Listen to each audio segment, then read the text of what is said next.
Welcome back to the Persistence Project, where we talk all things strength training from mindset to max effort. I'm your host, Rob Allen.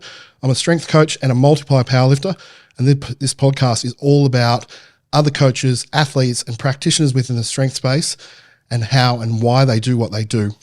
This podcast is proudly brought to you by my sponsors, Jacked and Juiced Apparel, East Coast Supplements in Dubbo, and Hunter Performance Physiotherapy. Today, my guest is Lauren Mcmillen. Lauren is a strength coach who's been coaching for just shy of a decade.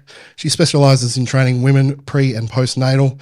She's an under 73 strongman competitor and the owner of Women's Fitness Collective in the Hawkesbury in New South Wales. Lauren, welcome to the show. Thank you. Thanks for making the trip up. Absolutely.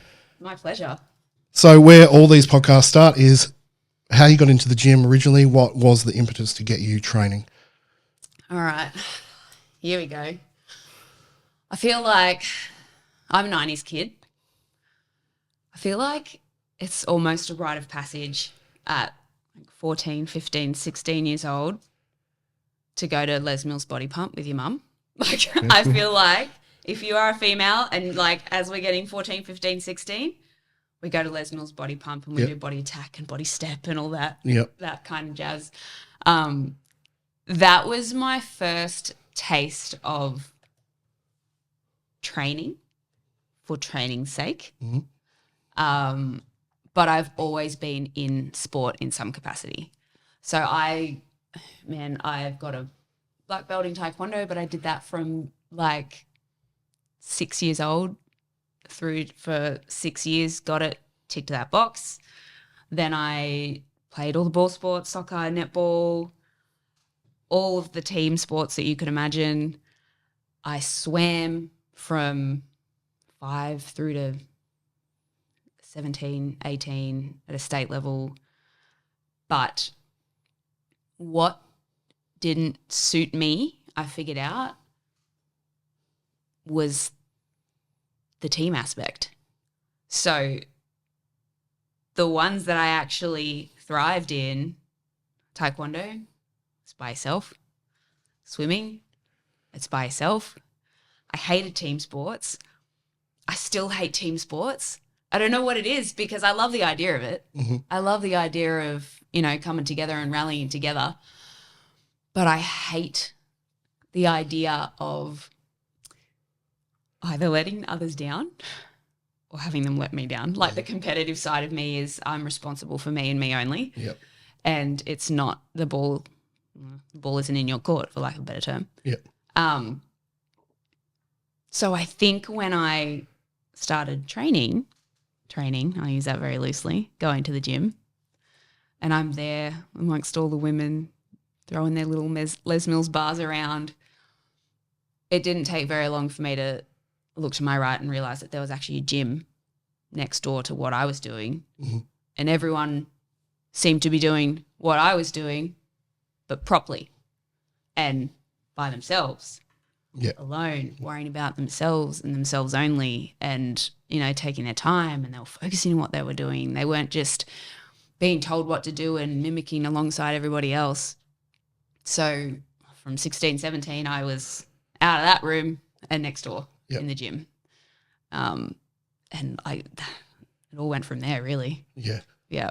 And when you first started training for strength or training in that kind of capacity, what did it look like? Was it just bodybuilding, typical bro split body part kind of thing?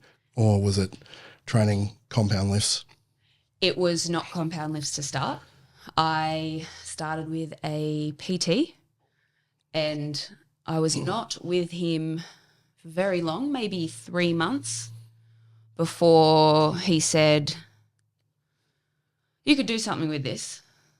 And not necessarily in terms of me performing, but me coaching. Yeah, okay. It was like, you're really receptive, you've got an eye for detail, you know what I'm asking you to do, your body awareness is spot on. And so it was basically that day that I went, all right, I'll do the Cert 3, Cert 4 in fitness. Yeah. He mentored me the whole way through it. At this time, I'm just training, like just your general, like bro split, simple stuff, getting used to being in a gym. went through my studies, finished that off. He helped me through that whole thing. And then I basically got into the field in a very, what I would say is a typical first personal trainer, Cert 3-4 kind of thing. I went to an F45. So I started working at an F45. So your typical group training, I would jump into a few classes every now and then, but when classes were done, I was just using the equipment. I still shied away from training with people to train by myself. Yeah. Even though I love the idea of running group fitness, and I do. I love it. It's not for me. Yeah. I like to train alone. And so I was in this typical start out job in the industry, but just doing my own training. Yeah. So the compound lifts and I suppose the strength didn't happen yet. Yeah. I was more like, physique. Like, I don't care about what I look like. I'm talking 19, 20 years old. Yeah. 19, 20-year-old as a female, you're like, what do I look like? That's just, it's drilled into us. Yeah. And it wasn't until maybe 5 years ago that my brain switched entirely and I went, hold on a second. That doesn't matter. Yeah. There's a lot of cool shit that you can do. Yeah. Was there a specific event or something that happened that made you kind of have that switch?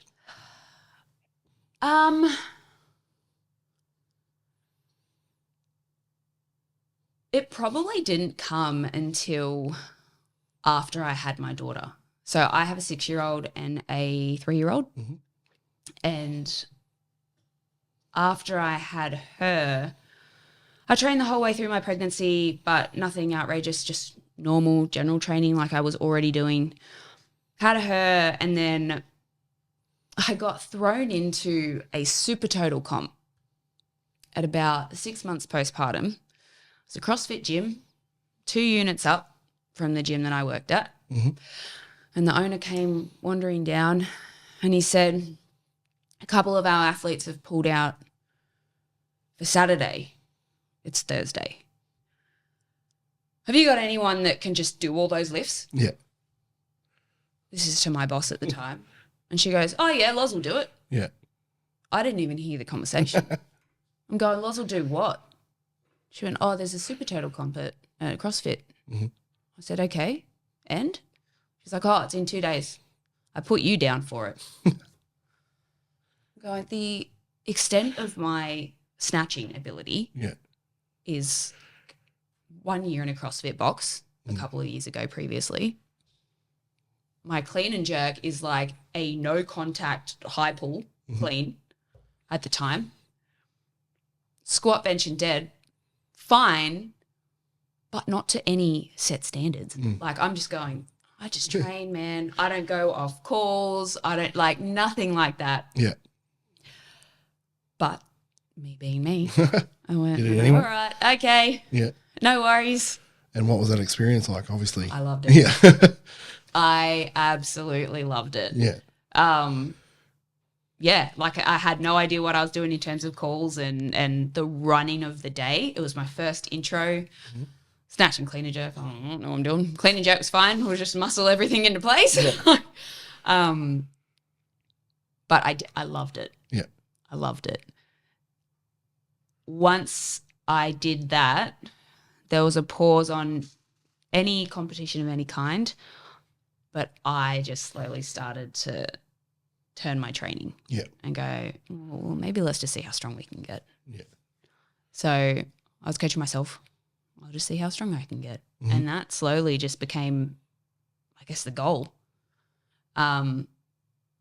It was at that comp that I met my very first proper coach, and she was competing on the day. I remember she looked frightening to me. Like I was so intimidated by her. I'm looking at her going, man, am I supposed to be competing against this woman? Yeah. Like, I don't know. And she come over to me, still, without a shadow of a doubt, the loveliest person I've ever met. Yeah. That's a whole don't judge a book by its cover thing. Mm-hmm.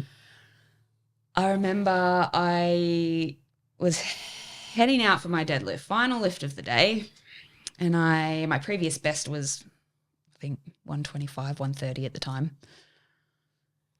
And I just went, oh, well, I'll just do 130 because I know I can pull that. Yeah.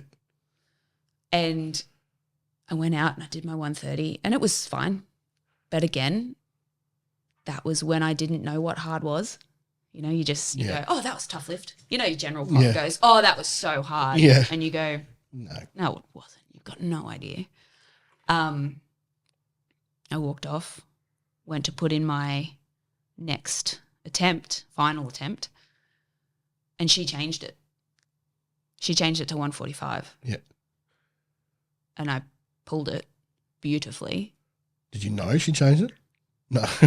I didn't know. Yeah. I didn't have a clue. I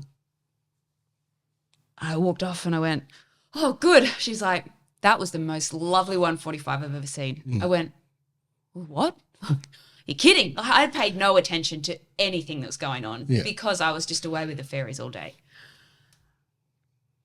And from that day forward, I went, can you coach me? Mm-hmm. and so she became my coach for about a year or so. And then I went and I had my son then. Mm-hmm. So now we're 2021, February. And I decided that I could actually do this properly. Now I'd gone, right, I've finished having babies. I've had enough there. Mm-hmm. That's done. It's my turn now. So I joined Raw Barbell Club, if you know Raw Barbell Club. Mm-hmm. Not sure. They're shut now. But I joined with the intention of Olympic weightlifting. I'm going, all right, I've always wanted to learn how to do it properly. Teach me how to do it properly. Yep. I think it took maybe 3.5 weeks there for me to notice the stone in the corner instead and go, well, hold on a second, what's that? Yeah. Like this, you've got my attention now. And it was just a love affair from then on. Yeah. I fell in love with it so quickly.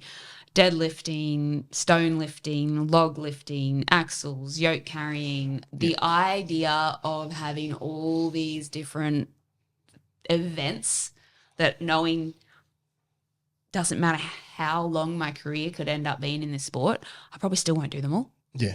I probably still won't do them all. And that is so cool to me. Mm-hmm. And yeah, I had a coach that believed in me the second he saw me and knew exactly what I would be capable of doing.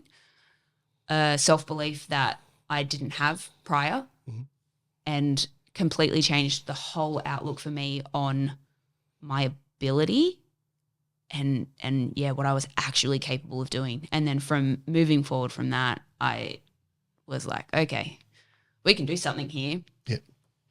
And then that's when the whole body image, very long-winded, isn't it? That's where the whole body image changed. Yep. And I went, hold on a second. I have a body that's actually built for this sport. Mm-hmm. I always say you don't choose your sport chooses you. Mm-hmm. I really do believe that. And I look at someone like me and I go, okay, long arms, it's good for stone lifting and deadlifting. Mm-hmm. Big barrel is my midsection, like a strong trunk. That's a good base for yoke carrying and farmer's carries. And, you know, I move fast, I move well because I have a background in lots of different sports. And I just went, I found it. Yeah. This is the one that covers all the options for me. Yeah. And I got into strongman. What? Because you mentioned before we started recording that it was the stone that kind of that started the love affair with strongman. Mm. What is it about the stones that did that? I think just if you look at a stone, a natural or an atlas stone, they're not meant to be lifted. Mm-hmm. Like that is not an object that you go, oh yeah, easy. Yeah. Like that, you know, no worries at all. Mm-hmm. And I think like I am still learning so much about this sport. There is so much I don't know about it. But if I look back at all these like the records that have been held and the different athletes that have done them, and I look like it's all, I always go back to the stone lift, and I just go, it's just not meant to be lifted. But look at the way, like, look at they're doing. It's not a bar that's been designed to, make it as easy as possible to a degree. Yeah, it's awkward. It's awkward. Mm-hmm. And I think, not everyone can do it. It hurts. It's hard. There's a lot of tech involved. There's a lot of brute strength involved. Yeah. And when not everyone can do something, that makes it more satisfying. Yeah. Yeah. It's a good answer. I hate stones. Don't you? Yeah. Favorite event. But I also like primarily a powerlifter. So I like my things center of mass. Yeah. But yeah, stones drive me nuts. But coaching them, I like coaching them. Yeah. It's like there is a lot of tech. Yeah, there is. Involved, so, yeah. And people are naturally kind of good at it sometimes. So yeah, I think it's something that log and stones, coaching those two, you're forced to kind of think outside of the box a bit as a coach. Yeah. Because they're two lifts that you utilize your body. And you and I don't have the same body. We're not going to lift it the same way. Yeah. And so finding a way that works for them that is not the same as you, I like that side of it. Yeah. Yeah. And because they're both extension movements, essentially both triple extension movements, you're looking at every leverage point of the body is being utilised, whereas, deadlift might be like, you've got long arms, you'll be good at a deadlift. Let's, let your shoulders sink as low as possible so you can leverage the short range of motion. But a stone is, you have to take everything into account. So that's a good answer. I like that one. Because I think it'd be like if you picked up a stone and you hated it, you'd be like, oh, fuck strongman. Absolutely. Absolutely. Yeah. That and a yoke. Yeah. No, thank you. See, I enjoy yoke. Yoke's kind of because I love heavy squats. Yeah. So picking up a yoke and feeling like I'm being crushed by a small truck is like, oh, this is. Yeah. I'm all about that. Whereas a stone, I'm like, no, I don't like all this anterior load. I don't like the skin on my arms being ripped off. That's not my thing. Yeah. So going back to competing in Taekwondo, how has that kind of, so you took that obviously to a decent level, getting a black belt. That's no small task to do. Did you compete in Taekwondo? Do you have to compete to get a black belt? You don't have to compete. No. So I only did this at 10 years old. Yeah. And so I don't go, black belt in Taekwondo, so I was 10. Yeah. But in terms of learning respect and self-respect and respecting others and taking leadership and guidance, I put a lot of it down to that. Yeah. Yeah. Did you have the tenacity in yourself to push to go to that black belt, or was that like an external thing from, from your teachers or your parents and stuff like that kind of came with positive pressure to do it? Or did you they definitely were supportive. Yeah. Absolutely, they were supportive. I was a very shy kid. Very shy kid. Like, hide between mum's legs and under the skirt. Yeah. Don't talk to anyone. Don't look anyone in the eye. And I think that kind of made me go, oh, hold on a second. There are other things. Yeah. You don't need to be so scared of everything. Yeah. And when I could see myself progressing at something, I wanted to finish it. Yeah. Because once I started it, I could see the, confidence coming out of my shell that I went, no. We started it. Yeah. It's doing good things for me. We'll finish it. Yeah. Yeah. Which I can see how that would turn into frustration in a team sport environment, because if you don't want to let people down, for one, which is hard because then the negative self-talk comes in. You got to do this for others, not yourself. But you're also surrounded by probably people who don't give as much for shit as you do sometimes. Yeah. You're always, in any team, you're going to have people who care more and people who care less than you, no matter what you're doing. But as someone who's driven by that tenacity almost, it's like, I started it, I want to finish it. You can't do that in a team. It's like, I've started this, I want to finish it. No, we've got to finish it. Yeah. Which is frustrating because so I can see how you're drawn to individual sport as a result. Yeah, it's where my heart is. It's where it always has been. Yeah. which is odd when I guess I did it all. Yeah. I feel like I look back and I'm like, I've tried every sport. I thought that more would stick. Yeah. But if I look back, I went individual every single route when I had a choice. Yeah. So being a shy kid, when did you start to come out of your shell? Because you're not very shy now. No, I'm fine now. Oh, let's say like high school. Yeah. Probably. So was it being involved in those team sports that Probably. kind of brought out a bit of Probably. confidence there? Yeah. Yeah. Or I would more so success in the individual ones, Sure. Okay. I would think. Yeah. Yeah. Yeah. And how's that translated to how you coach now? Because you've been coaching a fair while for how young you are. Yeah. It's like 9 years, 10 years next year is a long time to be coaching. When you started at the young age, obviously in F45, you're basically managing the McDonald's of fitness. Yes. That's It's like the lowest hanging fruit to put you in charge of. Yep. Where you go out and get your first job in the drive-through at Macca's, or you can be a personal trainer at F45. No disrespect to it because you've started in the industry. I'm with you. How did you go in that environment? Did you initially just thrive because you had that team sport confidence, that the individual sport confidence that you came out of high school with, or did you go back into that, revert back into the quiet girl? No. From day dot, I just went, oh, this is what I'm meant to be doing. Yeah. This is it. This is the one. Yeah. As soon as I fell into the fitness industry, I was hooked. Yeah. And I knew that it wouldn't be F45 forever, but I knew I'd be in that world in some capacity. Yeah. Yeah. I think it's a good experience to have because, I have done jobs where I'm like, I know this is not what I want to do. Yep. Good. Check that off the list. Yeah. It's not like at the time I would have looked at it and gone, this is miserable. I hate this frigging job. I don't want to do this, and complained about how torturous my life was and blah, blah, blah, as 20-year-olds do. Yeah. But in hindsight, I'm like, hey, I'll check that off the list. I know for sure that I don't want to do that. Yeah. And it's led me to, it took me a while to get to the fitness industry, but I got there. Yeah. Now I'm like, oh, this is what I'm meant to do. Yeah. But it's nice to have that feeling, especially as a 20-year-old. That's pretty cool. I found it quickly. Yeah. I did. But that's a really good base to build a career off because you found it. You're like, shit, I know what it is. Yeah, I've absolutely. got all this time to build it now. All this time to build it. So many years to have different mentors Mm-hmm. along the way, different coaches, different work peers, colleagues, Yeah. different sports to dabble in, different gyms to work in. Mm-hmm. Having started early, it means that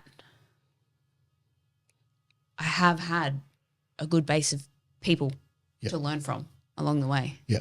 Yeah. I think, personally, I think that mentors are the best way to learn. Like, you can read all the books you want. They're great. It's good to have that foundational scientific knowledge and physiology and biomechanics and all that stuff. But coaching is a people business, and the best way to learn is from other people. How soon did you realise that was a really good way to progress, not only in the industry, but further your knowledge to be a better coach? Oh, immediately. Yeah, right. It was one of those jobs that I went into going, you feel a little bit like, for lack of a better term, imposter syndrome. Yep. Walking in and going, oh my God, I know nothing. I know everything I was supposed to learn, but I know nothing. Yeah. It took 2-3 months for me to go, oh, that's okay. I'm supposed to learn it now. I'll learn it here. Yeah. On the floor. I'll learn it here because you've come to me with a challenge that I don't have the answer for. So I need to turn and I need to look at you and go, I don't know the answer to that. I'm going to find out. Yeah. Which is what I think when you're fresh, especially as a coach, that's the best response you can give someone. Definitely. I hate brand new coaches or trainers, instructors, just talking in circles, trying to come up with something because they feel like they don't really know the answer to it. Whereas the correct answer is, I don't know, I'm going to find out and I'll come back to you. Yeah. What's cool is without realising it, I've come full circle and I'm the person in my gym that does have the answer at the minute. Yeah. Which is really cool.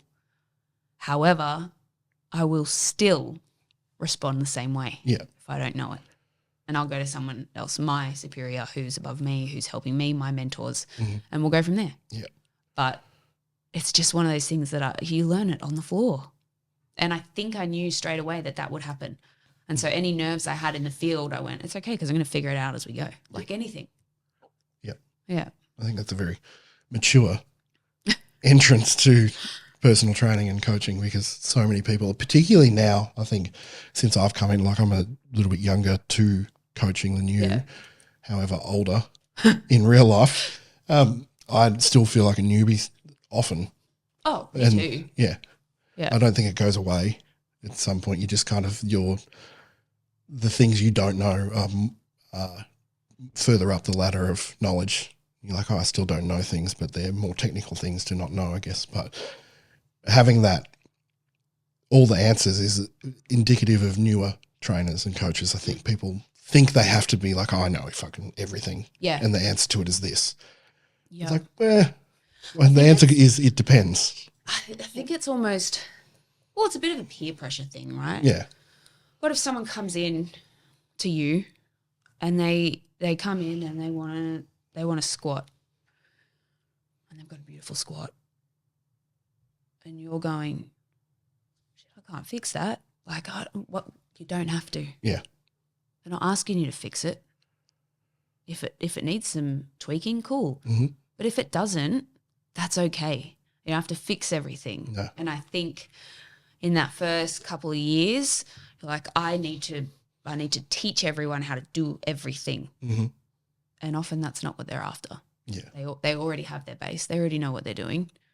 Like, you don't have to fix anything. And then if you feel like you have to fix something, you start messing with it. Mm-hmm. You start meddling and you stuff it up. Yeah. And then you lose your credibility. Yeah.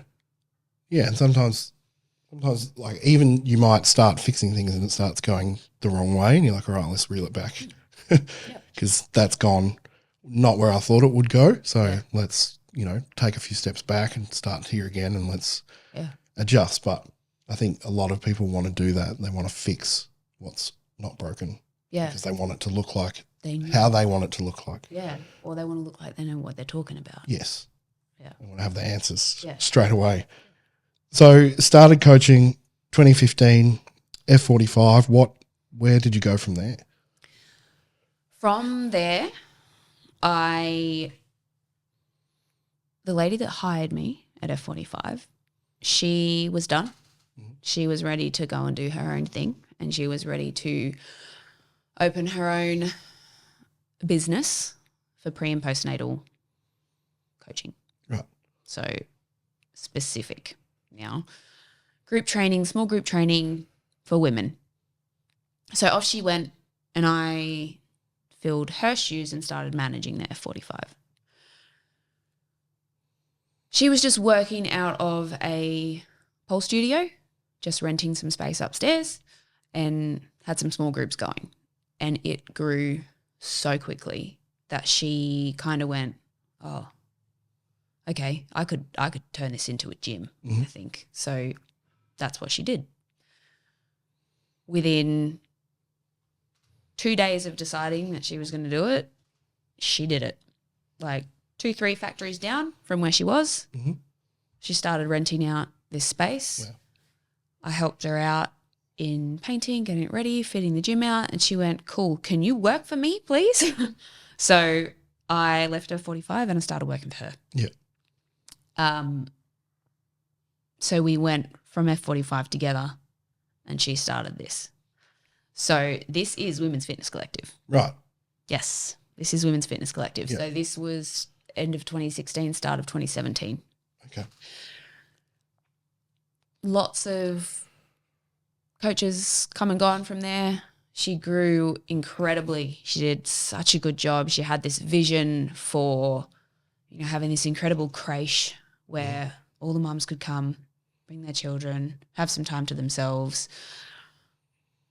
look after their bodies, learn all about what the trauma that has just been through, come out the other side, get you feeling like yourself again, all of that.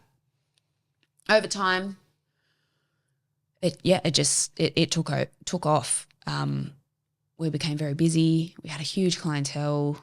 I became head coach maybe 3 years ago, and it was at that point that I knew that I loved coaching, but it wasn't until this moment where I got a little bit more control in my coaching that I realised how much I loved it. Yeah. So everything fell on me when it came to the gym floor, the programming. I took care of all of that. And we went down an avenue of this personalised, specialised group training program that we could tailor it as best we could and actually get these girls lifting some weights and not just coming in and jumping around. Yeah. And it was cool. So for the last 3 years, I took on that role and it was awesome. Like, it was awesome. So I guess being much more responsible than I ever was in everybody's fitness and strength journeys, the responsibility, I loved that. I loved being able to go, all right, well, you want to get from A to B, let's get you there. But let's get you there in a group environment, which is uncommon, I feel. I just don't see it much.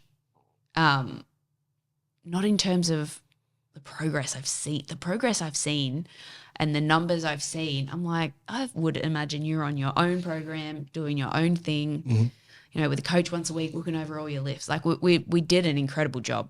We made a great team. Yeah. What did the basis of that programming kind of look like? Were you basing it around squat, bench, deadlift, or variations thereof? Yep. And squat, just bench, dead, press. Yep. We'd do 8-week blocks. We'd have a general progression, 2 options. You were either working through this program with the goal of strength and peaking at the end of it, or working through volume and just getting some mass on your frame. Yep. And we managed to do that alongside each other, and it worked really well. Yep. And it's continued to work really well. And now I'm just like, well, it's not broken, don't fix it. Yeah. And it's going really well. Yeah. Right. And now you're the owner? You've just taken that over? And now I am the owner. Yeah. Which is really cool. So my boss came to me at the end of May this year, and she had had enough. She said, I'm done now. You've got 2 options. This is all a phone call. You've got 2 options. I'm going to shut the doors and find somewhere to go, or it's yours. Yeah. I went, well, okay. How long have I got to make this decision? She said, I want it all done by a financial year. Yeah. 6 weeks. Yeah. No pressure. Oh, so now I'm in this place where while I was under a boss and it wasn't my gym, I had a lot of control on the gym floor. I leave here, I start again. And I don't want to start again. I don't want to be an online coach. That's not me. I like working with people. I don't love online coaching.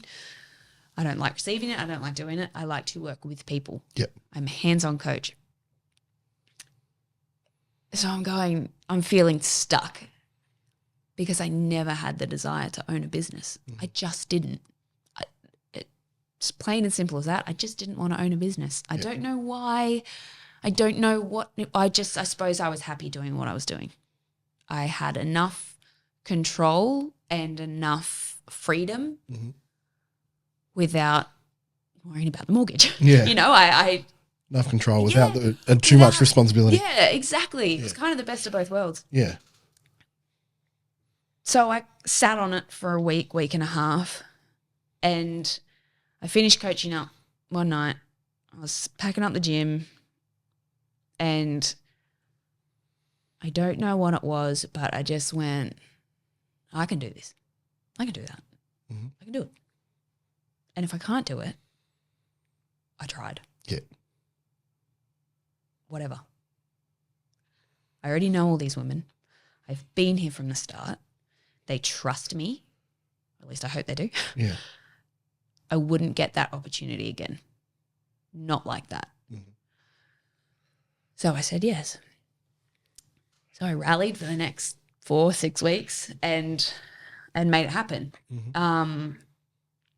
Not without a lot of stress and nervousness and anxiety around the whole thing, because there were some business decisions that I kind of had to make straight away, which would hurt members and hurt myself.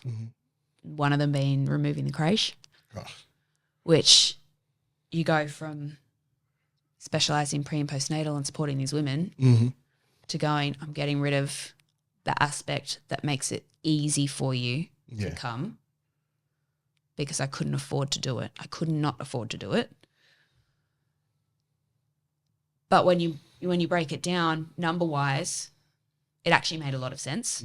So, I mean, I combated that in other ways, put like 24-hour access on the door so that people can come whenever they want. So if, you know, they can't make a morning class, they can come in and train later on. Like there was ways around it. Yeah.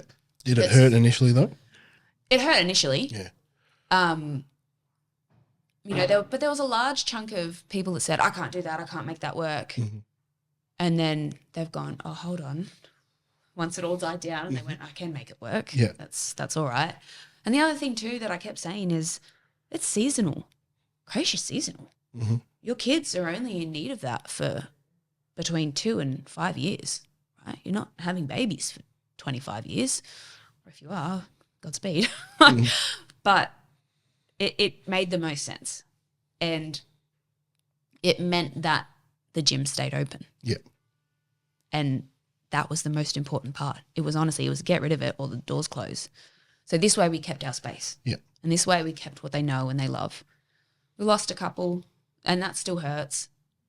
But I fully believe that we created a community right from the start that means they're going to come back when they can. Yeah. When it's right for them. Yeah. When their season of small children is over and they can come back.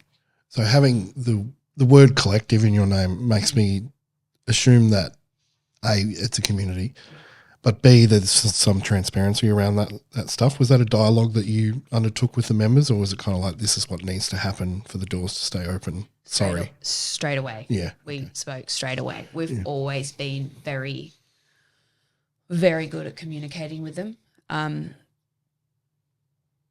I sat down, myself and the owner at the time, we sat down together and we did this. We filmed a video and we talked them through what was happening, why it was happening, when it was happening. So there was complete transparency around the whole thing. It didn't mean that there wasn't backlash sometimes or, like it was tough for everyone. But I can say now without a shadow of a doubt, this is the best decision I've made. I see often in gyms, particularly there likes to be this kind of element of community and family and these kind of cliches that get thrown around. Some people embody it and make it not a cliche. Some people just pay lip service to the idea, and then when it comes to actually making decisions, they don't include anybody in it, and it's always top down, which is not certainly the idea of what they mean by family or community in their gym. It's not a just trickle-down effect. But that's how they treat it when decisions come. So that's admirable that you would do that, because you have to make hard decisions in business, and they're not going to suit everyone, and people are going to be unhappy, but at least you can go, hey, this is why we're doing it. Yeah. And here's all the facts that we can give you that, you can be part of, and it's like, Yeah, you know, exactly right. you need to understand why. Yeah. That's a good thing to do. Yeah. Yeah. So I'm sure that would help in the long run with those people. Hopefully they will come back, or at least with the community that stayed, they know they're part of it. Yes. It's not just a business where it's cutthroat and it's sorry, see you later. Especially when you're catering to mums. Yeah. Because mums need that support. And I think, you know, it came from myself and the previous owner who both have children, who were both right in the middle of it. It wasn't coming from an unknown person who's just bought the business and doesn't know anyone. And it wasn't coming from a 20-year-old that has no responsibilities. Yeah. We were going, we know, we live the same life that you do right now as well, but this is what needs to be done. And this is what has to happen. It just had to be reframed. It had to be reframed. So it doesn't mean that I'm not all about mum's training. Mm-hmm. It doesn't mean that at all. It doesn't mean that I'm not going to help you coming back after bub and starting again. But it had to be reframed. And one of the best things I've done is when people do come in and they're like, oh, do you have a creche? I say, no, not anymore, we don't. I'll say, instead of, oh man, I've got to make the 7 o'clock class and get both of my kids out of the house, water bottles, lunches packed, snacks, an iPad, a phone for them to play on, everybody in the car at the right time, everybody out of the car and through the car park in the rain if it's a crap day, everyone's seated and comfortable, and then I can do my session. Yeah. And then as soon as I walk out the door, I do it all again. I collect everybody's drink bottles and their food and the children and then put them back in the car, and then as soon as I get in the car, everyone's arguing and carrying on and screaming at each other, and I don't get to listen to my music. I'm listening to the Wiggles on the way to the gym.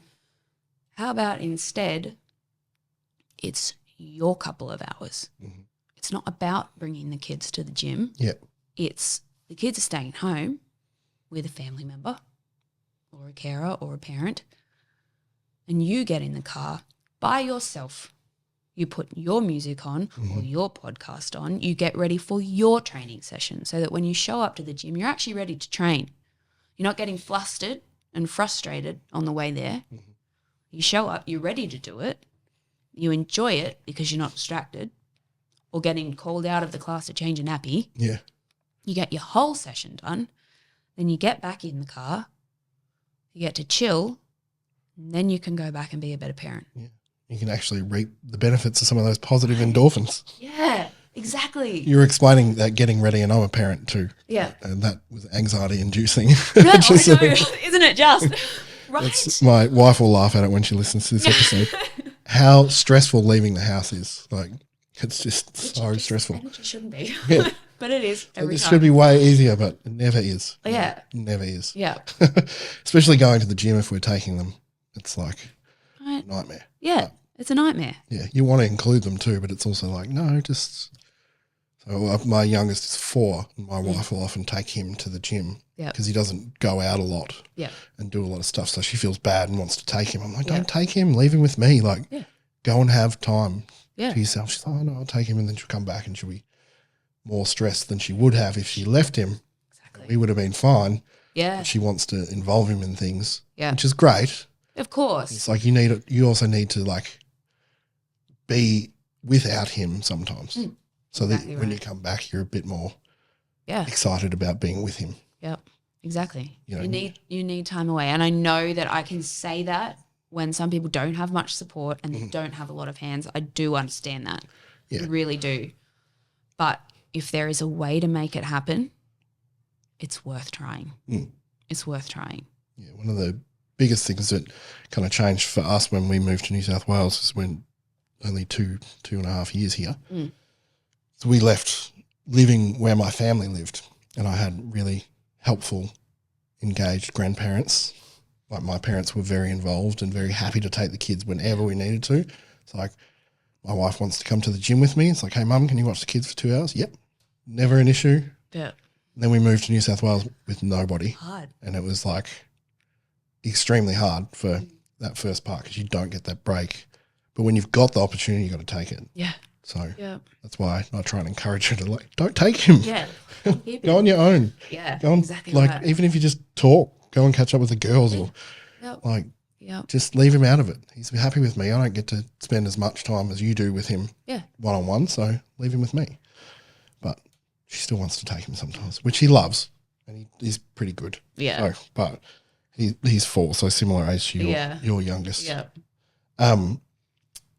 So that transition to head coach to owner, what were some of the biggest kind of, apart from the stresses of mortgage and rent and whatever other things you have to pay, what are some of the bigger changes you saw going from a coach to an owner coach?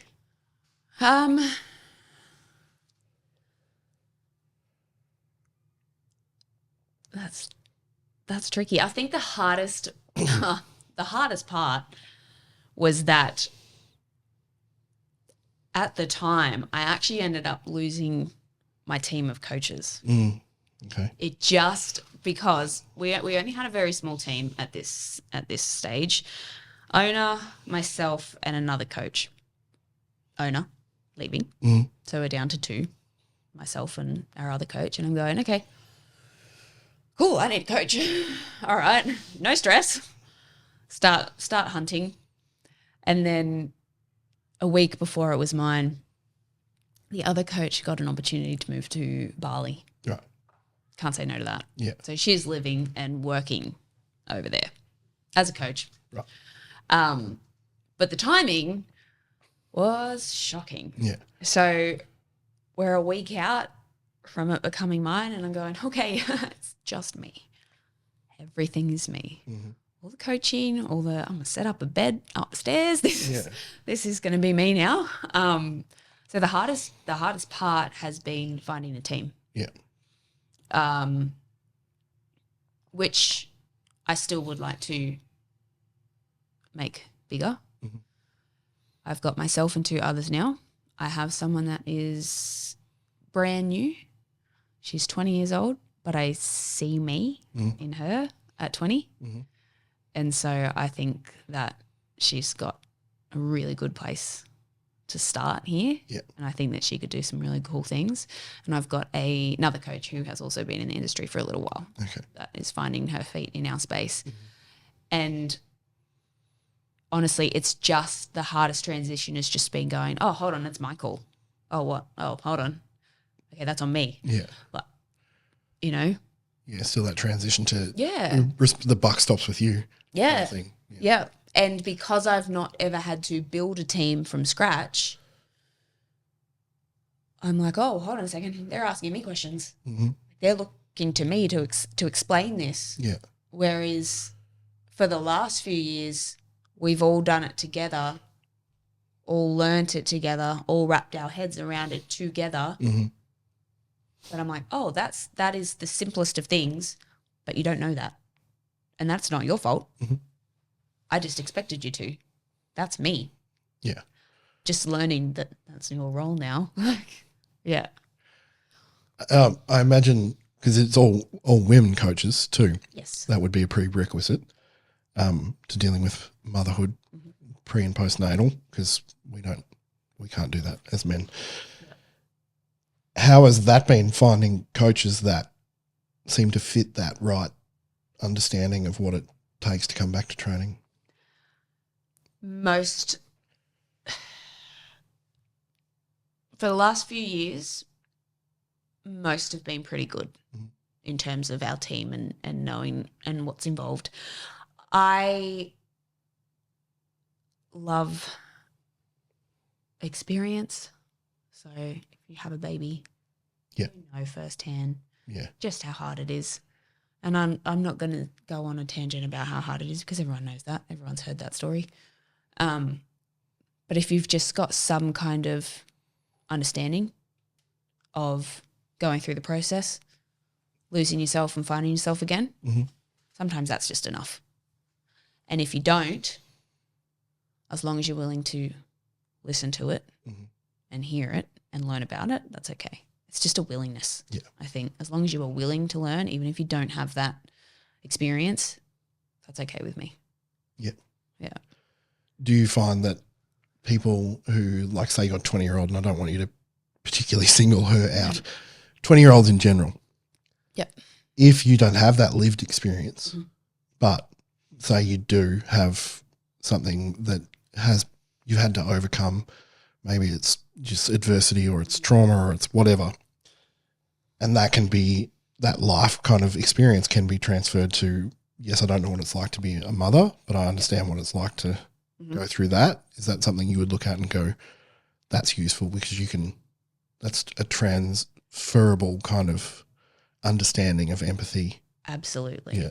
The other thing too, we specialise in pre and postnatal, but I am not going to gel with everybody. I'm not going to be everybody's favourite person, and vice versa. There are women at our gym that are going to gel with her best. Yep.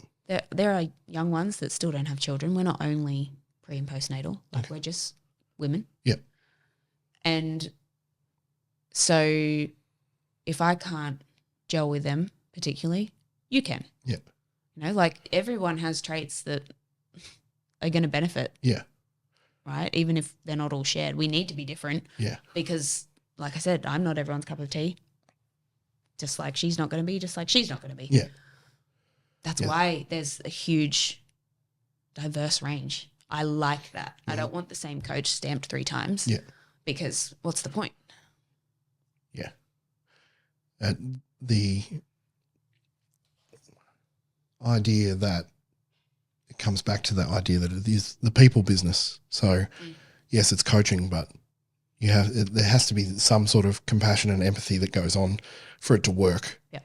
It can't work just because you're a great coach and you know your stuff. If you don't get that person and don't understand them or find them abhorrent for whatever reason or intolerable because of their personality, it's not going to work. Like you have to gel on some other level. So I can wholeheartedly see that. Like our gym is very different in terms of our training experience, also how we train. We were talking about the West Side book.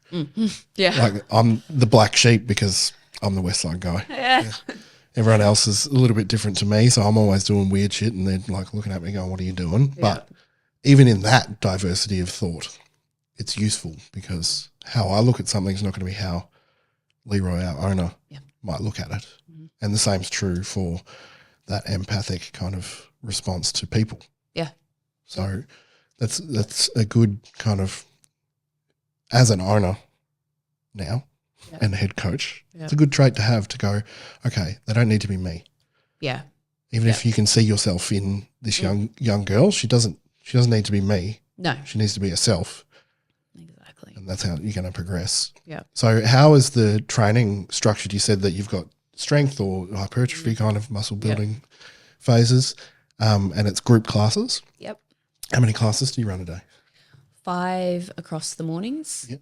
From 5:30 in the morning, and then the rest of the day is just dongle access, come in and do your own stuff. Yeah, okay. So classes for the first half of the day through to midday pretty much. And then then there's just access at any other time. So if they missed a session or they're coming in or they're just doing their own stuff and not jumping into classes, that's fine. But this was the best way that I could cover Gen Pop. Yep. I just want to come in and move my body and talk to my friends and have a laugh and have a break. And the girls that are like, no, I'm doing this comp.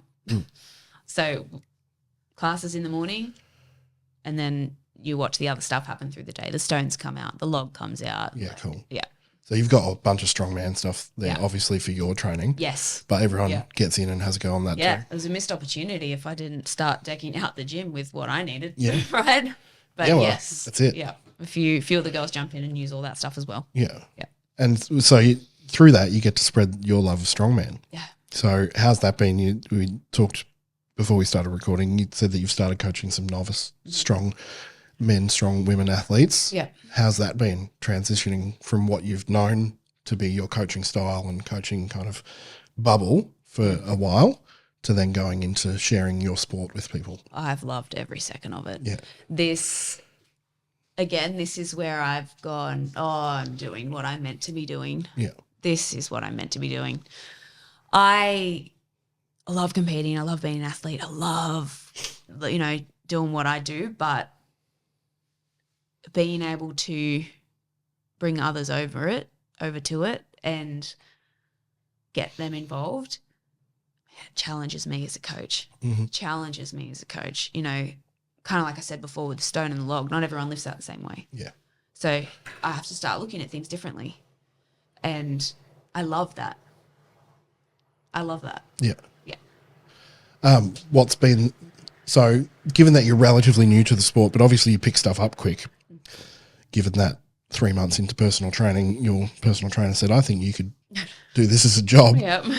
That means you're pretty good at body awareness. So that would translate to any strength skill, because the strength is a skill as much as it is a trait that you need to adapt to. You also need to build the skill to get good at it.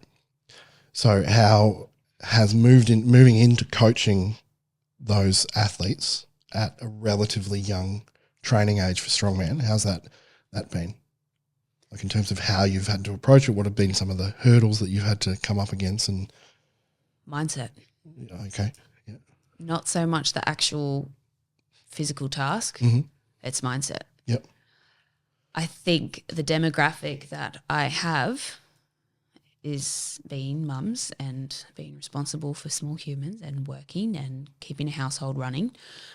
It is convincing them that they actually can do this and are allowed to do this and very capable of doing it, so just do it. Yeah. You know, there's a lot of, I'm just a mum, I won't do that. That kills me. Like, don't get me wrong, my kids, they're number one. But there are other ways to parent, and the way that I parent is showing up for myself. Yeah. Because my daughter will not learn to do that if she doesn't see it happen. And that is something that I'm always trying to drill into my girls is, no, you will do the comp. I get that it falls on the same day as your kid's soccer game, but that's okay because you see 10 of his games and you're going to go and do this one for you. Yeah. And they're stuck in this mindset of, I can't do it because I'm a mum and I'm not going to do all that. And, you know, approaching lifts with, I can't do that. And so mindset has been things, not even, and nothing to do with physical side. That stuff, I'll figure it out. Yeah. And if I don't, that just means it's going to take a little bit longer, but we will figure it out together. Mindset is harder to teach, and getting them over the hurdle to convince them that they're actually capable of doing what I'm trying to tell them to do is the biggest thing. All right. So mindset, yeah, hard thing to teach, usually an innate kind of, some people have it, some people don't, but it can be built like strength. It's practiced.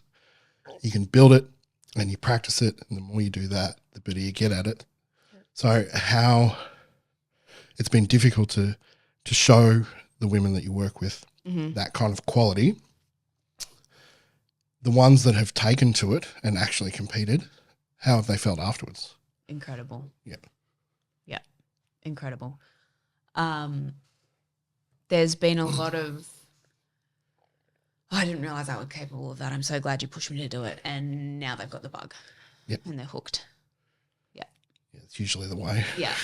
Yeah. When people realise that they do something that they never thought they were capable of, and it's like, you are capable of so much more than that too. It's that. Yeah. It's that.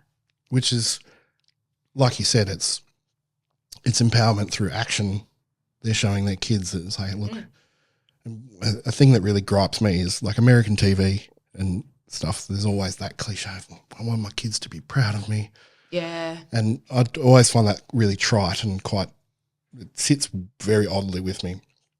But there is something powerful to showing your kids that you are, it's not time away from them for the sake of being away from them.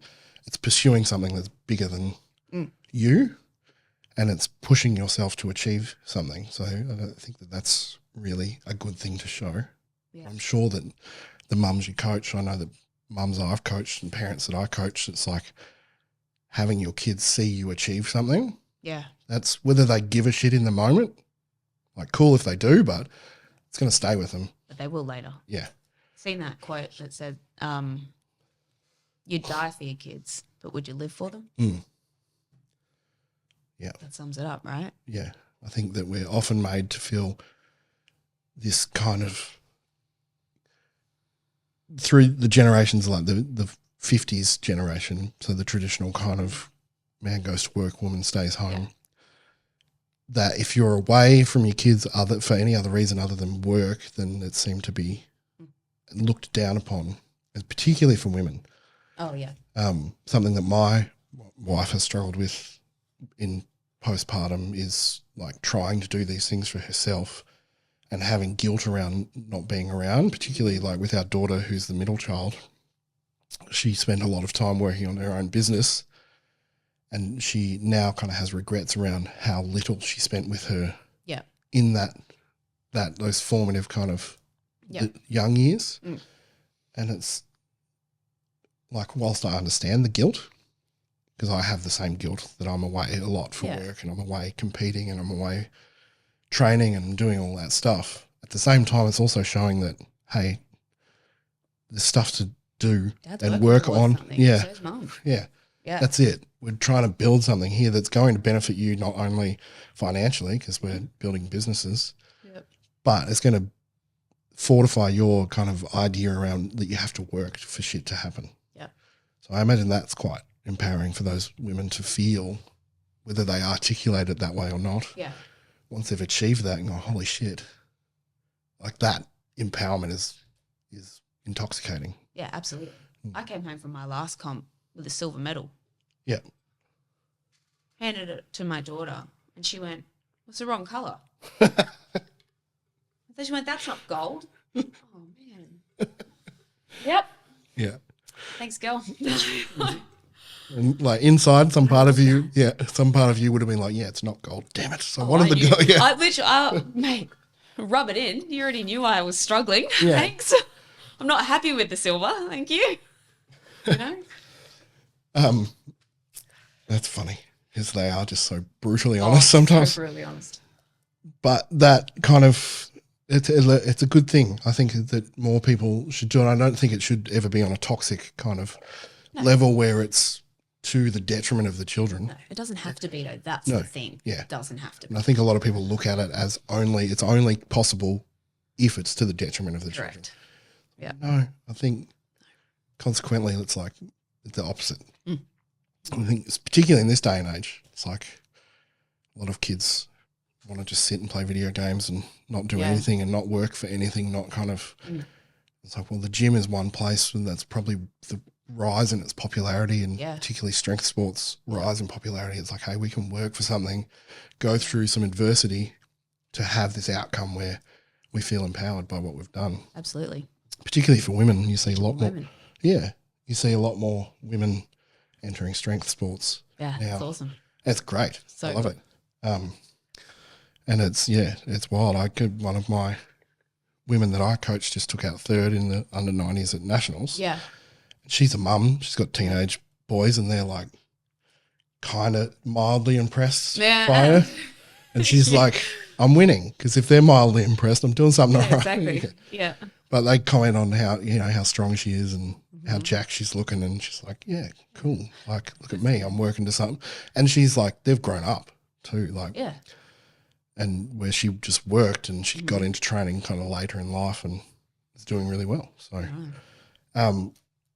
so competing in strongman, you mentioned your last competition you came second. Was that WA? No, that was, it was here. It was a qualifier to get me through to nationals next year.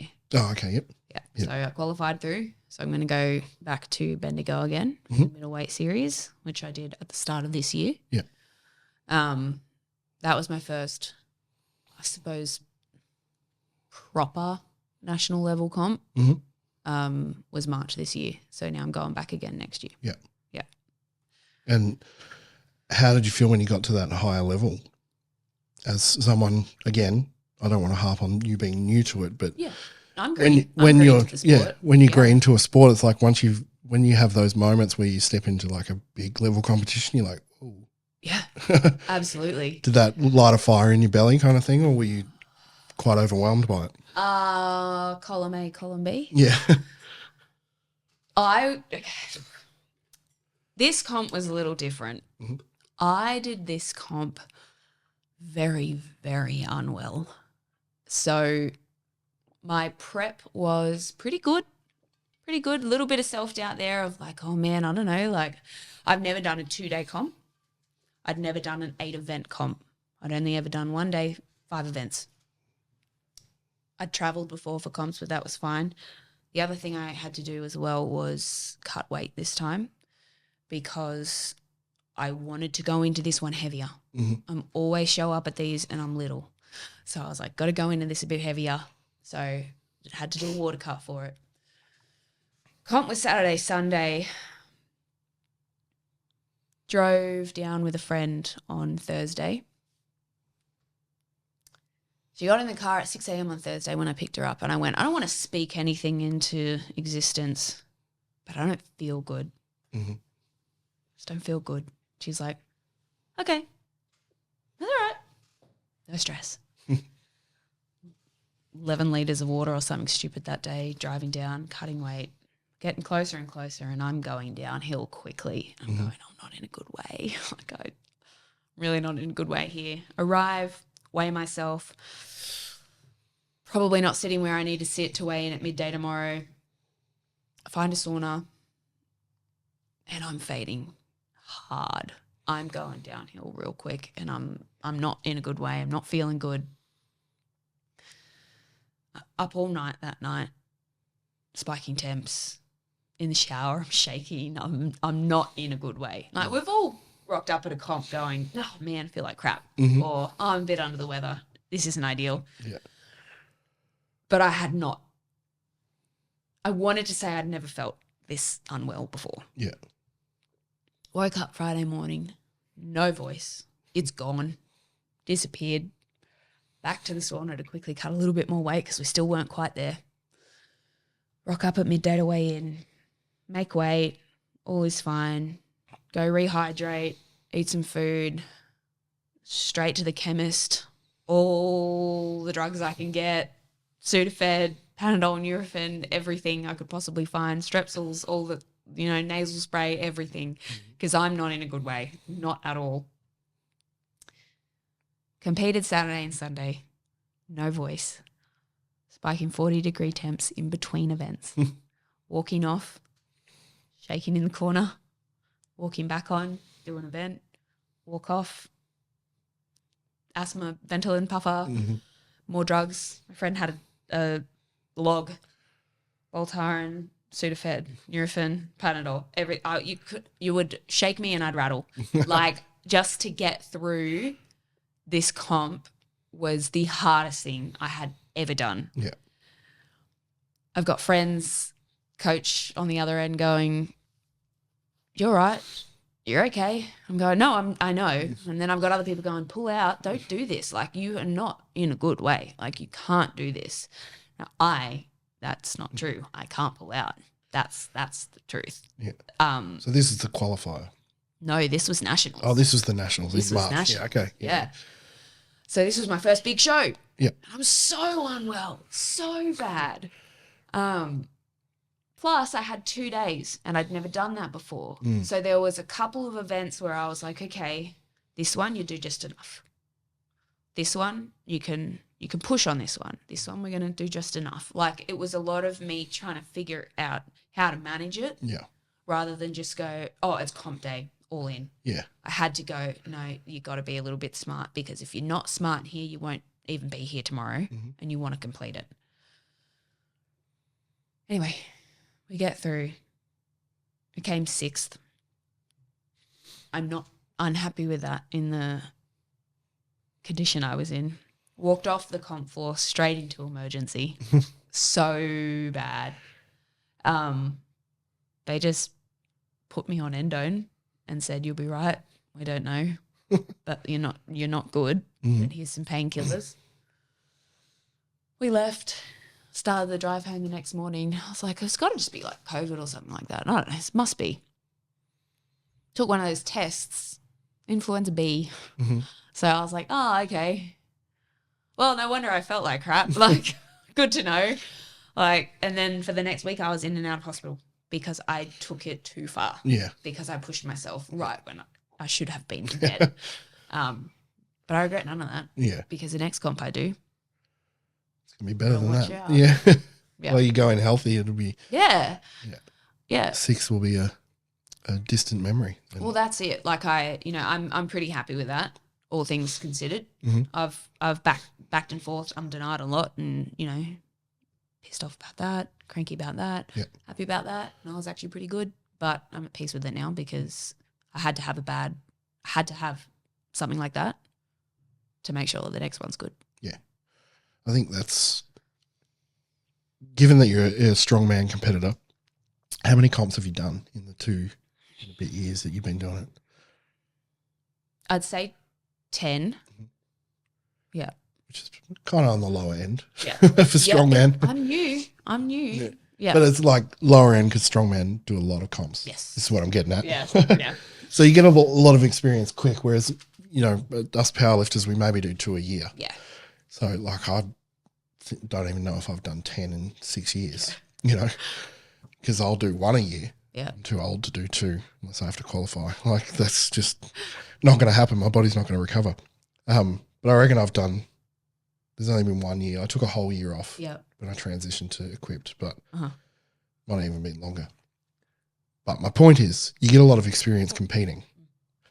So your kind of acumen for the sport grows quicker because when you start, you're just like, all right, we're going to max out everything. Yep. Hell for leather, every event.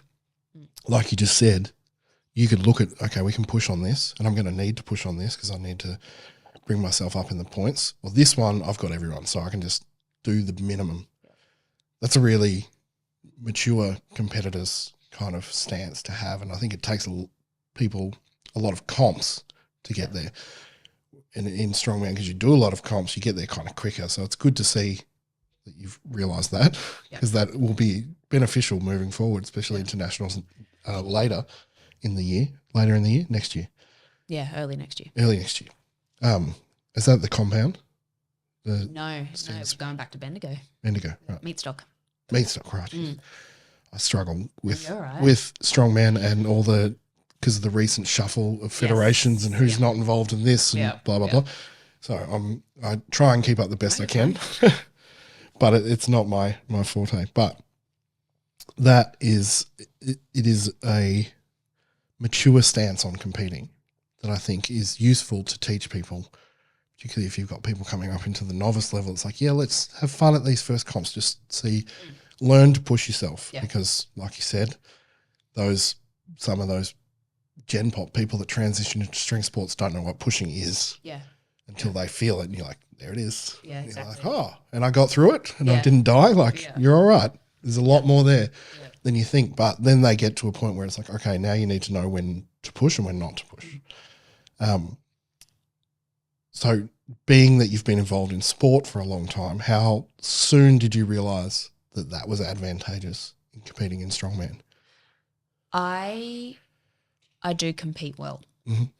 I believe that is one of my strengths, is competing well, Yep. is being calm on a comp day. Of course, in a prep, I'll be a little bit up and down, like most athletes are, going, not sure I should be here. Am I capable? Mm-hmm. That was a really good week. That was a really crap session. I'll go up and down like most. But when it comes to comp day, I'm good. Yeah. I'm good. I could do it alone and be fine because I know what's required of me. I know what I expect of myself. I know that carrying on like an idiot and being up here all day isn't going to serve me. Yeah. Because I waste all my energy there. I know that coming down in between events is important. I know where my limits are and what I'm capable of doing. Mm-hmm. But that was all drilled into me as well. Yeah. My coach taught me that from day dot. And I probably would not have quite realised that I was so capable of being so calm in situations like that unless I had just dived straight in the deep end and gone, all right, cool. You want me to compete in something, let's do it. Yeah. And then realizing, oh, I'm fine. Like, I'm fine. Did it feel like the sport of old that you grew up with? You're like, I recognize this mindset. This is the same thing. Or was it completely different? No, it probably was. Mm. It probably was. I think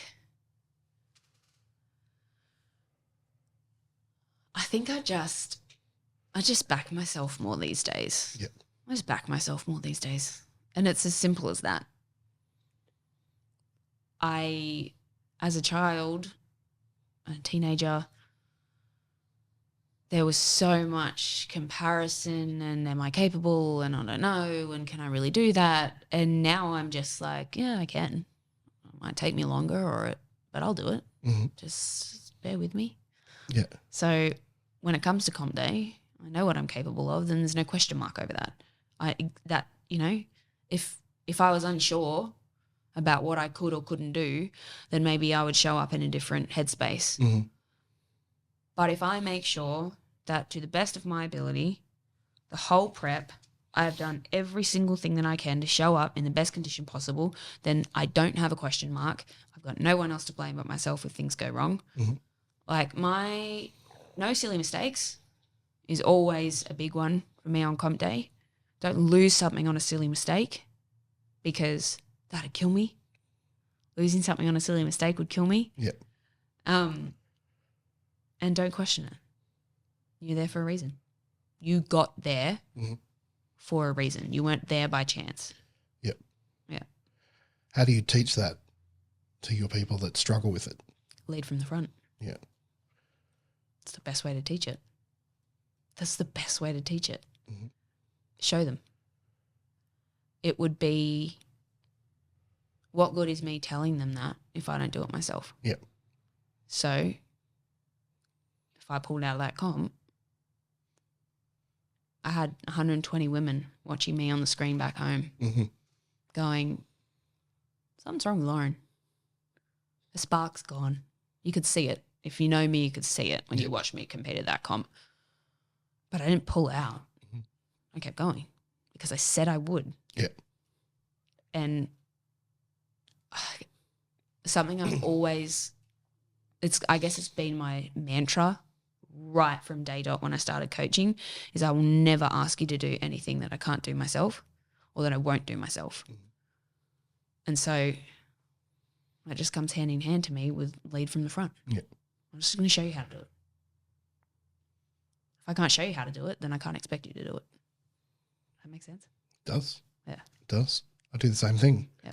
I think that to a certain point, like obviously when coaches get to a point where they're just a coach and they're not maybe competing at a high level anymore, they've at least got that body of competition to show from. But one of the big things, particularly in powerlifting, but I think it's the same in strongman, is the like competing with kind of good sportsmanship, being good to your fellow competitors, good to the volunteers and referees and everyone that's there to make your sport possible, not treating them like shit and not acting like you're better than anybody or have an easy fit when stuff doesn't go your way or a call might not go your way.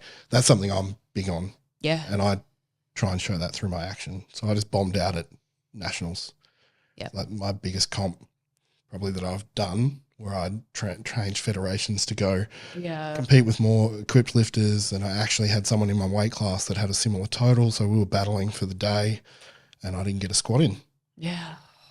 And I was like, oh well. Start of the day too. Yeah. And it's like that's half the battle in equipped lifting, right, is getting depth in your squats and then getting a bench in a tight shirt's hard. I was confident. I was not confident on the depth. I was confident in my ability, but I knew they were going to push our depth pretty hard, and I didn't get it. I wasn't there on the day. What do? I smile and go, okay, let's keep going. Exactly right. Yep. I had a lot of people say it was awesome that you kept going. I'm like, what else would I do? Like, well, yeah, right. What am I going to do? Have a tantrum? Yeah. And part of me wanted to go, do I risk injury by doing these lifts? I was like, I've peaked for this. Just go out and have fun. And what I ended up doing was just hanging out with my mates and laughing and people I don't get to see from around the country all that often, and had a great time. Wasn't my day. I was cheering on the guy that would have beat me anyway. Even if I got my lifts in, he would have beat me. Yeah. Most likely. It would have come down to the last deadlift if I had got it in, and I reckon he would have had me. I was there cheering him on for that last deadlift because Still comp day experience, right? that's it. But you lead by example. You show that, hey, this is the kind of behaviour that is, I want to foster this positive behaviour. Yeah. So I'm going to show you through my action, and therefore your athletes will be a reflection of you. So if you can put positivity out, Yeah. you're going to get positivity back. Yeah. If you put dickhead energy into the world, chances are your athletes are going to be dickheads. So, and you see it all the time. It's like, who's that person? They're really annoying. Oh, it's that person's client. It's Exactly. like, obviously. Exactly. I think you want to be someone at comp that people want to be around. Yeah. What purpose is it serving you to be a dick? Yeah. It's not. Like, you can be switched on and you can be focused, and I will be that when it is event time. But then I'm going to talk to you afterwards. I'm going to say, well done, good job. I'm going to pat you on the back. I'm going to cheer for you while that lift is going. Mm-hmm. But when it's my turn, I am worried about me. Yep. And then when my turn is over, we're straight back to it again. Yeah. It's fine. So do you have a switch, like a mental switch that you turn to do, like when an event's coming up? Is there like a process where by which from this point I'm switched on? Or is it from, like, is there a certain point in the competition that you turn that mental switch? For me, depending on the event, it either happens in warm-up or it happens on the comp floor. Yeah. Sometimes I wish I could flick that switch in some warm-ups because it might actually set me up for better success. But otherwise, like, I've got a few like mantras and things that run through my head as I'm approaching the comp floor. I'm up, it's my turn. I suppose there's a few pieces of equipment, like there's a pair of straps that I use for deadlifting that I'm like, they're my comp straps. I know that because those ones are special. Like, just things that are specific to me, or, you know, everyone has their little routines pre-lift that I guess are set for me. But otherwise, like, I'll approach the comp floor with a mantra in my head that I guess ticks a box and makes me go, all right, it's time. And there's a few people that know what that is that will say it to me as well, which I find really helpful. Yeah. Because they know that that's what's going to help me out. But in terms of when, it's different per event. There are some that I know I have to stay cool and calm and things are fine. And there's some where I start getting a bit G'd up in the warm-ups and I'm like, all right, it's go time. And my cool and calm ones in the warm-ups are actually the events that I'm not confident in. Yeah. And I wish it was the other way around. Yeah, okay. But I struggle. That's where there is that, I guess, nervousness. Yeah. So you want to focus on your technique then? Yeah. Yep. So what are those events? Log. It's always log. I was going to say log. It's always overheads. Yeah. Overhead events they're just not my favorite. And I think it's just because everything that we lift is stupid. Like, it's, you know, if it was a barbell, that'd be fine. Yeah. But if it has to be a monster dumbbell or a log or a keg or a stone, no. Yeah. Just give me something to handle. You know? It's a metal box full of bricks. And the block. Yeah. Right? The block. Pressing the block. Awful. Yeah. Deadlift events, I'm always pretty happy. Stones, I'm ready to go. I love a stone event. Moving events, fine.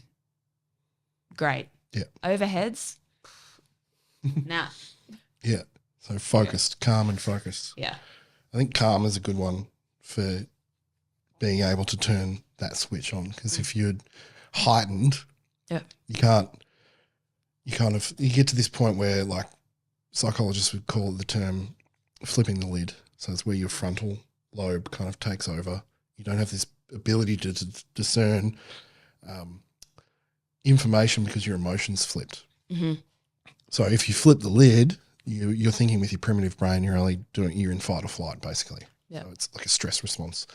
So if you're there all the time, you can't go back. It's really hard to go back, particularly in the moment, but you can go the other way. Yeah.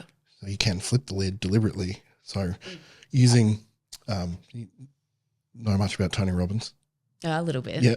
Okay.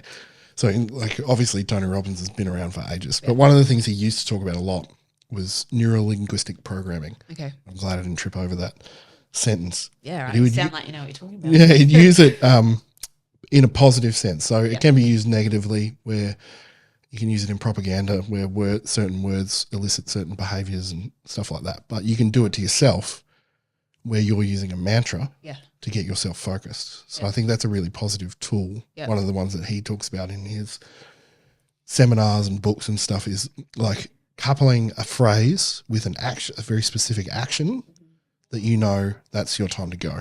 Yep. So it has to be the same all the time. Yep. The same words, same action. So here's when we like a big yell of yes and you slap your leg. Yeah. That's it. But you've got to do that, go through this process, which I can't recite right now, to set that in your own mind. Yeah. But I think those things are really useful, whether you know you're doing it or not. If you've got, I use breath, that's mine. Mm-hmm. So if I want to get myself fired up, I kind of hyperventilate a little bit. Yeah, okay. It's not to the point of panic. Yeah. But I'll take some pretty aggressive inhale exhales. Yeah. And that's all I need to do. Yeah. And I won't do that until I'm at the chalk bowl or walking off past the chalk bowl. It's not before then. I don't need it. Okay. I'm just happy-go-lucky, blah, blah, blah. Yeah. And look, this is what ammonia does to you, right? So yes, you're half ammonia and it's right, oxygen, let's go. Yeah. If you don't like ammonia, you can do it just by using your breath. Yes. Same thing. But they're useful tools, I think. You have to be able to turn it on. So if you know how to use them, right? Absolutely. Yeah. Yeah. But another thing to teach through action, or is that something that you'll work with people on an individual basis to be able to perform when they compete? I'll work with people on it if I feel they need it. Mm-hmm. So far, I've watched people slowly do it themselves. Yeah. And I really do think that's from watching others. I've got most of my athletes learn by doing. Mm-hmm. So me sitting down and having a conversation with them might not make that click. Mm-hmm. But again, watching other people lift, I think they actually can physically see that people have routines and they start to kind of take on their own, adapt their own little pre-lift ritual without even knowing that they're doing it. Yeah. I'll definitely chat mindset and all that prior and do the whole, have we got concerns? Are we worried? All that kind of stuff. What are your big concerns and what are you excited about? All that. Mm-hmm. But my biggest thing, and I think because it was drilled into me as an athlete, it's making sure that they come down in between each event. Yep. Because my coach taught me that, and that was the best thing I ever learned. Yeah. That was the best thing I ever learned, to come up when necessary and come down when necessary. So as long as I can teach them that and explain that to them, then we're good, because that was so valuable to me. Well, strongman's a long sport, so It's a long day. It's a long day. And you have to do a lot of weighting. Yeah. So, and powerlifting's the same, right? A big comp, we might be sitting around for 2 hours. Yeah. You can't be revved up that whole time. You've got to come down. Yeah. By the time the event rolls around, you're done. Yeah. And people wonder why they miss lifts. It's like, well, what was your head doing that whole time? Yeah, exactly. Did you relax? Yeah. You've got to come down. So so you've just done your qualifier. Yep. And you got a silver medal. Yep.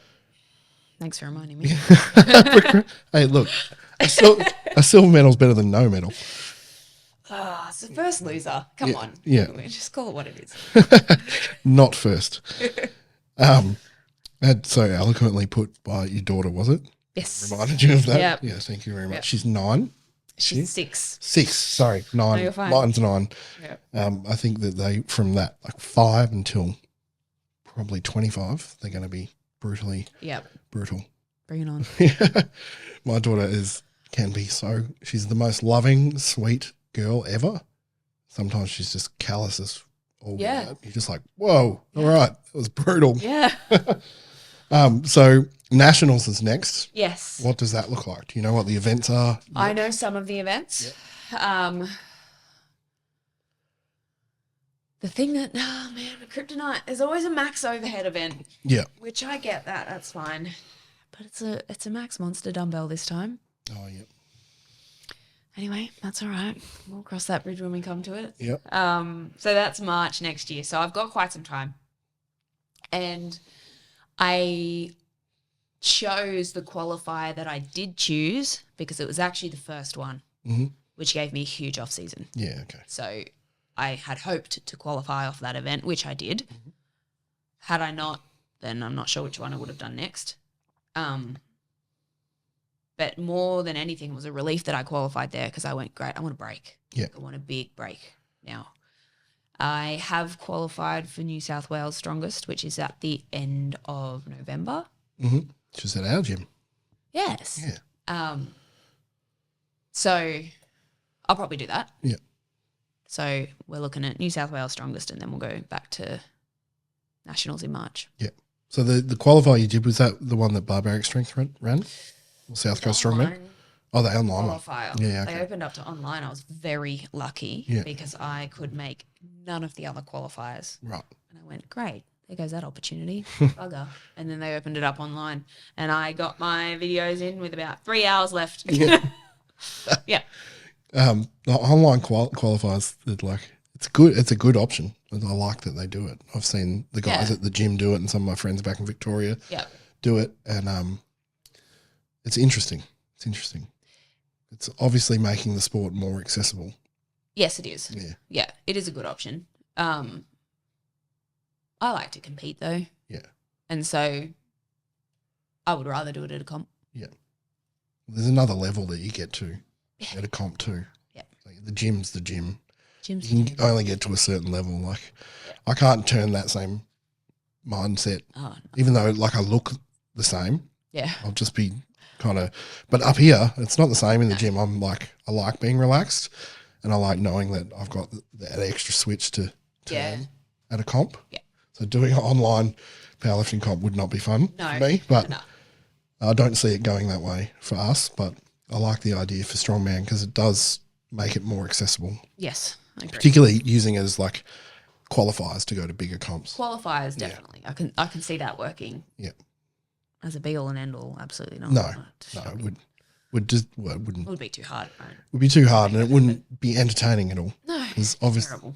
The growth of the sport depends on people wanting to watch it too. Yeah. So people either want to go to comps or watch it online.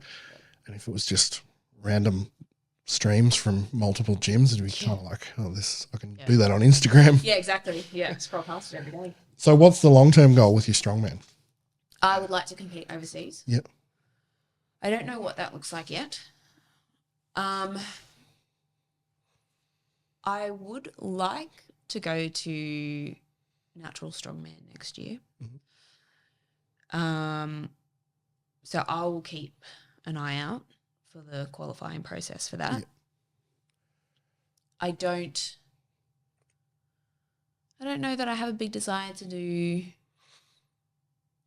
things like OSG that seems to be everybody's huge goal. That's not mine. I just want to be known as an under 73 strongwoman athlete. Yep. Really? That's what I want to do. I want to win events. I want to put my name to something and I want to be proud by the time I get to the end of my career. And it's as simple as that. Yep. There's not really one specific title I'm after. I want some good shows. I want some good events. I want some good experiences. I want to see the world through it. Yeah. Yeah. What does, obviously you've got kids, you've got a husband or a partner. Yep. Too, what's their support like? Are they all for it? Yeah. Yeah. I have so much family support. Yeah. So much family support. which is that's great. Yeah. It's hard when you buck up against it. Like my family are supportive, but also kind of just go, "Oh, you're going to hurt yourself," or like you're always injured or sore. I'm like 43. Yeah. I'm pushing my body pretty hard. So yeah, like my mum watches what I do, and she's like, "Oh, don't." She initially was initially just don't want you to hurt yourself, and she's not that anymore. Yeah. Now she's like, "Oh my gosh, wow, I don't want to miss a comp." Yeah, which is cool. Yeah, that's really cool. And my dad's came to my first equipped comp. I took him on a road trip, and I did really well. And then they were up there at nationals when I bombed. Yeah. So were my kids. It was the first one my kids had come to. Yeah, and they got there for the second squat, which I didn't get, and then the third squat I didn't get, and it was very my son burst into tears. He was so disappointed. Oh. But yeah, family support's a big one because it's not a standard life path. No. To want to push yourself this hard in a sport that's pretty niche. Yeah. Painful. It's a hard sport. You're not making money. You're not, you're putting out a lot of money and a lot of time, a lot of effort. It's not a lot of give back. No, that's it. And like a little bit more in strongman, there's a little bit more money, but it's kind of generally reserved for the heavy guys at a high level. It's not for the lower level, and particularly not for the light. The guys and girls across the board. So it's a hard one to choose. Hey, I really want to do this. Yeah. So to have support's very good, very good. And I imagine very useful when you're going through it because preps are hard. Yeah. And you need your family to be on board and stuff like that. Yeah. So what are some of the stresses you find as being a mum and a business owner and a partner and all the things that you are outside of strongman that really make it hard to make both coincide? For a while there, I suppose I struggled with that whole mum guilt thing of being away. But like I said right at the start, the way I've reframed it for everybody else is how I've had to reframe it for me. Mm-hmm. And so I guess the hardest part right now is as a coach, you spend so much of your time pouring into other people, your energy, your effort, your positivity, your encouragement. I could spend 10 hours doing that a day and listening to the weight of their worlds, and that's fine. I would not change a thing. But then it's my turn to train and the gym's empty. Yeah. And you just go, okay, could you all come back now and pour into me? Yeah. Like it's, sometimes you get to the end of the day, you're exhausted, and then it's your turn. Like, all right, I got to get up for myself now. So I suppose often it's not a question. It just happens. You just do it because you know that that's part of it and that's what's required. Mm-hmm. But some days are hard. Some days are like, oh, I really don't want to be here. Yeah. But outwork them. Yeah, what else are you going to do? Yeah. I had that yesterday. That was my training day yesterday. Yeah. I put it off I was meant to do it. I was going to do it Monday night. Thinking about it all weekend. I didn't want to do the exercise that I'd been given. Like I've got a coach, so he gives me all this horrible shit that I don't want to do. And this particularly, I was like, I even messaged him and was like, why the fuck have I got this again? I was upset about it. And it was in my head all weekend. Then Monday, I was like, I don't want to train. Tuesday, don't want to train. Yeah. I was in a mood about it. And then my wife's like, you going to the gym? I'm like, I don't know. Like, and I was miserable. I was in throwing myself a little pity party. Just, I don't want to do this exercise. I'm too, I don't even know. What was the exercise? It was a raw low box squat. Okay. Close stance, low box squat. Okay. So, and I don't mind it. It's not fun. It's really low. And I know why I've got it. It's like a load limiting, something I can do, like I can max out. So yesterday was like a top double. Okay. Something I max out, and it was only 200 kilos. Okay. So it's keeping my overall fatigue down whilst I'm still working hard. Yep. But I'm an equipped lifter, so I love being in my gear and doing the fun things. But this one is like, I know it's coming after comp. Yeah. But I had it recently and I was like, I don't want to do it again. Yeah. It was a different variation, but it was the same box. I'm like, it's just been a mope. Like it was a real pity party I was throwing myself.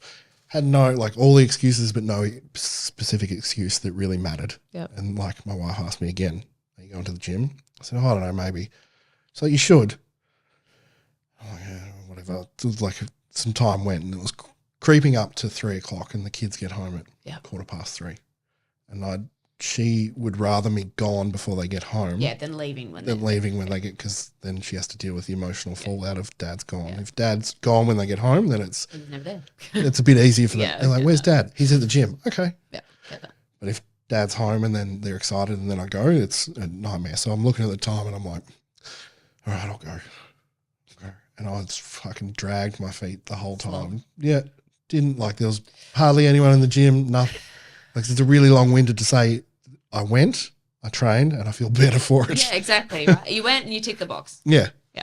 I did it. And I actually surprised myself. I think my best ever for a single on this exercise was 205. Yeah.